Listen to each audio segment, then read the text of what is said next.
আখেরি মোনাজাতের মাধ্যমে শেষ হল ঐতিহাসিক চরমোনাইয়ের অগ্রহায়ণ মাসের বার্ষিক মাহফিল।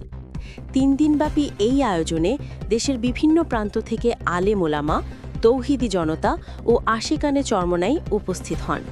পুরো মাহফিল মাঠ জুড়ে ছিল তাকওয়া, আমল ও আত্মশুদ্ধির পরিবেশ। আল্লাহর রহমত, বিশ্বমানবতার শান্তি, দেশ জাতির কল্যাণ, মুসল্লিদের হেদায়েত ও নিরাপত্তা কামনা করে আখেরি মোনাজাত পরিচালনা করেন পীর সাহেব চরমোনাই। মোনাজাতের আবেগঘন পরিবেশে উপস্থিত মুসল্লিদের মধ্যে গভীর আত্মবোধ ও আধ্যাত্মিকতার সঞ্চার ঘটে।